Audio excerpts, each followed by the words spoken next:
Meaning of frump. Frump. Frump. Frump. Frump. The word frump refers to a person who dresses in a dowdy, old-fashioned or unfashionable way. It can also be used to describe someone who is boring, unattractive, or lacking in style or personality.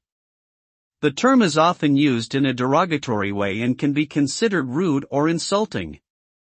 Whether used to describe a person's appearance or character, being called a frump is generally not a compliment.